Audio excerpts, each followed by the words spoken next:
নমস্কার বন্ধুরা, পূর্বাস কিচেনে আপনাদের সবাইকে স্বাগত জানাই। বন্ধুরা, আজকে আমি কাঁচা ছোলা বা ভেজানো ছোলা দিয়ে একটি দারুণ সুস্বাদু রেসিপি আপনাদের সঙ্গে শেয়ার করব। তো সেই জন্য দেখুন, আমি এখানে বেশ অনেকটা পরিমাণেই কাঁচা ছোলা নিয়ে নিয়েছি।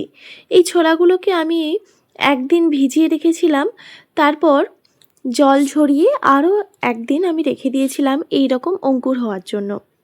তো আমি এরকম অঙ্কুরিত ছোলা নিয়েছি। আপনারা চাইলে কিন্তু এই অঙ্কুর ছোলা নাও নিতে পারেন।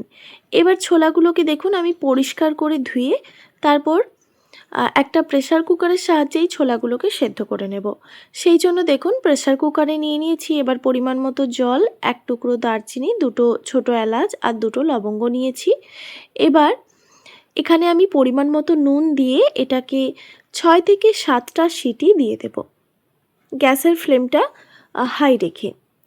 আর এই রেসিপিতে আমার লাগছে পালং শাক। আমি আজকে ছোলা পালং বানাচ্ছি, সেই জন্য পালং শাকটা অবশ্যই ব্যবহার করতে হবে। আপনারাও এইরকম পালং শাক নিয়ে নেবেন। আর দেখুন পালং শাকগুলোকে এবার বেছে পরিষ্কার করে নেব। অনেকেই তো পালং পনির বানিয়ে খেয়েছেন, তো আপনারা এই পদ্ধতিতে একবার ছোলা পনির বানিয়ে দেখুন, দেখবেন খেতে অনেকটাই টেস্টি হয়। আর এই রেসিপিটা রুটি কিংবা পরোটার সঙ্গে তো জমে যায়। তো দেখুন এই একইভাবে আমি সব শাকগুলো বেছে পরিষ্কার করে নিয়েছি। এবার এই শাকগুলোকে আমি পরিষ্কার করে ধুয়ে নেব। একটি বড় পাত্রে বেশ কিছুটা পরিমাণে জল নিয়ে নিয়েছি। এই জলের মধ্যে শাকগুলোকে একটু ভিজিয়ে রাখবো, তারপর 2 থেকে 3 বার জল পাল্টে পরিষ্কার করে ধুয়ে নেব। তো দেখুন বন্ধুরা, 2 থেকে 3 বার জল পাল্টে পরিষ্কার করে আমি শাকগুলোকে ধুয়ে নিয়েছি আর কিছুটা জলের মধ্যেই রেখেছি। এবার দেখুন একটি কড়াইতে আমি বেশ কিছুটা পরিমাণে জল গরম করতে বসিয়ে দিয়েছি। এবার জলটা যখন একটু গরম হয়ে আসবে তখন শাকগুলোকে এই জলের মধ্যে দিয়ে দিতে হবে। শাকগুলোকে আমি একটু জলের মধ্যে ভাপিয়ে নেব, তবে কিন্তু সেদ্ধ করব না, শুধুমাত্র জলের মধ্যে একটু ভাপিয়ে নিলেই কিন্তু হবে। তো শাকগুলোকে জলের মধ্যে দেওয়ার পর একটু এইভাবে নাড়াচাড়া করে নিতে হবে।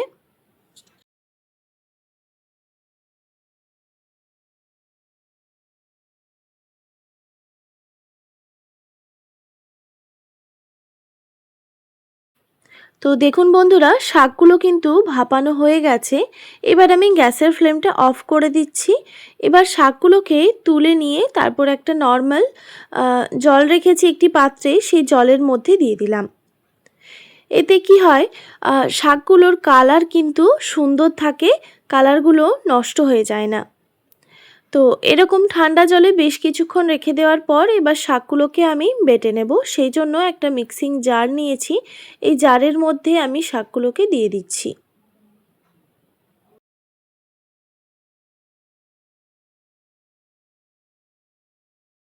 তারপর এখানে আমি আরও কিছু উপকরণ মেশাচ্ছি, দিয়ে দিচ্ছি কিছুটা পরিমাণে ধনেপাতা, আর দিয়ে দিচ্ছি ঝালের জন্য 2টো কাঁচা লঙ্কা।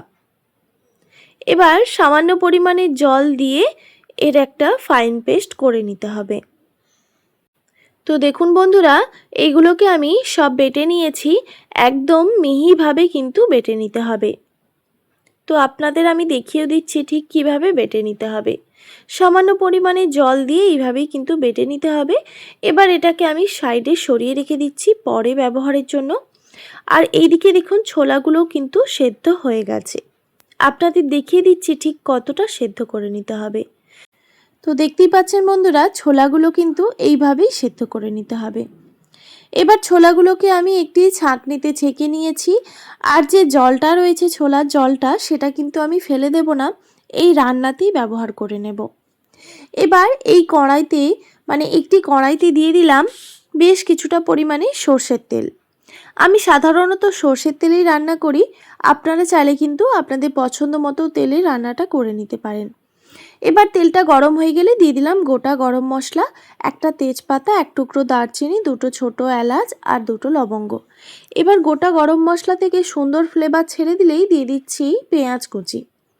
আমি এখানে মিডিয়াম সাইজের 4টে পেঁয়াজ কুচি করে নিয়েছিলাম। পেঁয়াজের পরিমাণটা একটু বেশিই রেখেছি।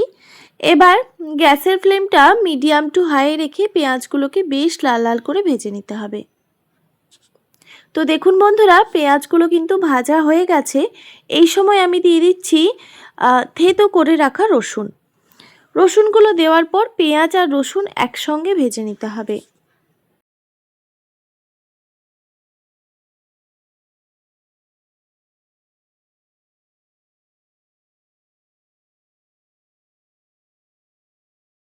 তো দেখুন বন্ধুরা, পেঁয়াজ আর রসুন আমি একসঙ্গে ভেজে নিয়েছি।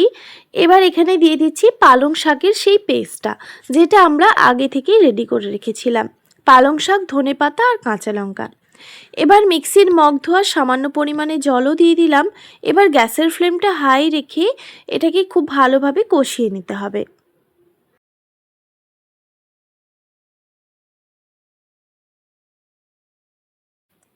এই সময় আমি দিয়ে দিচ্ছি পরিমাণ মতো নুন। নুন দিয়ে আবারও গ্যাসের ফ্লেমটা হাই রেখেই বেশ কিছুক্ষণ সময় নিয়ে ভালোভাবে কষিয়ে নিতে হবে।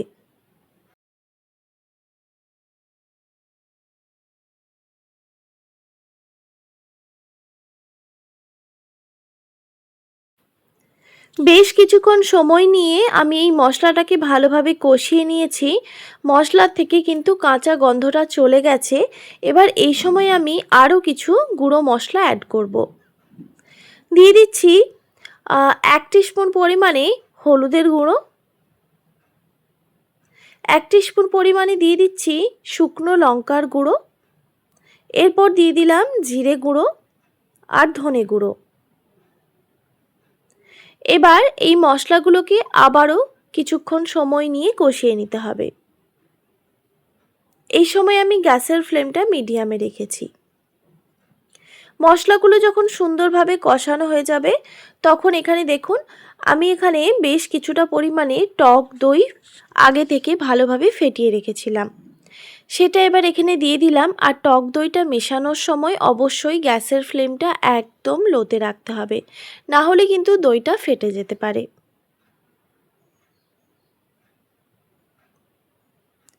তো দেখতেই পাচ্ছেন যে খুব ভালোভাবে কিন্তু আমি দইটা এই মশলার সঙ্গে মিক্স করে নিয়েছি। এবার গ্যাসের ফ্লেমটা মিডিয়াম টু হাই রেখে মশলাটাকে আবারও কিছুক্ষণের জন্য কষিয়ে নিতে হবে।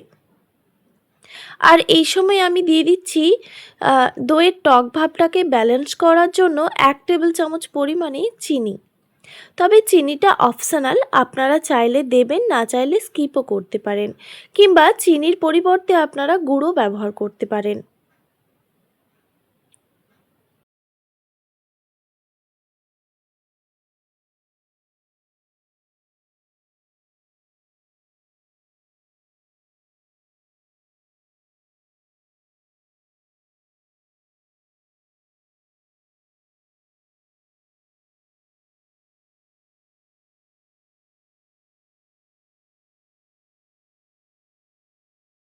মশলাটাকে বেশ কিছুক্ষণ সময় নিয়ে আমি কষিয়ে নিয়েছি।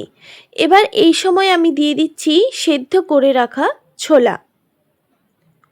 ছোলাগুলো দেওয়ার পর এই মশলার সঙ্গে আবারও একটু কষিয়ে নিতে হবে বা ভেজে নিতে হবে। গ্যাসের ফ্লেমটা এখন আমি একদম লোতে রেখেছি।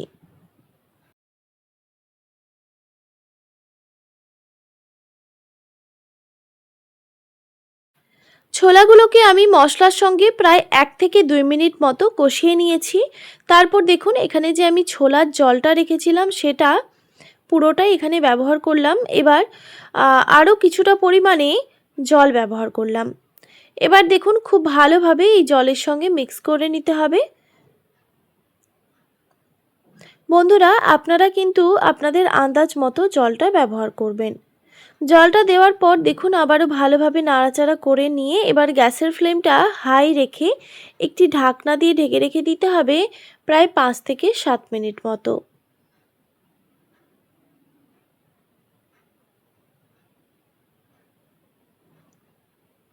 এতে জলটা তাড়াতাড়ি ফুটেও যাবে ঢাকা দেওয়ার কারণে।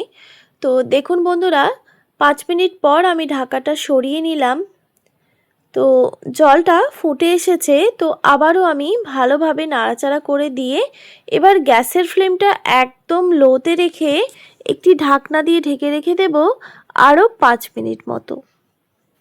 5 মিনিট পর আমি ঢাকাটা সরিয়ে নিলাম। তো দেখতেই পাচ্ছেন বন্ধুরা, আমাদের রেসিপি কিন্তু একদম রেডি হয়ে এসেছে। এবার আমি এখানে সামান্য পরিমাণে ধনেপাতা কুচি ব্যবহার করলাম। ধনেপাতা কুচি দেওয়ার পর আবারও ভালোভাবে নাড়াচাড়া করে নামিয়ে নিলেই কিন্তু রেডি নতুন স্বাদের ছোলা পালং। আশা করি আজকের এই রেসিপি আপনাদের ভালো লেগেছে। ভালো লেগে থাকলে অবশ্যই একটি like, comment, share and subscribe করে দেবেন। আর পাশে থাকা বেল আইকনটিও প্রেস করে দেবেন। তাহলে নিত্য নতুন রান্নার ভিডিওগুলি আপনাদের কাছে পৌঁছবে। ভালো থাকবেন, সুস্থ থাকবেন। আর এতক্ষণ আমার সঙ্গে থাকার জন্য আপনাদের সবাইকে অনেক ধন্যবাদ।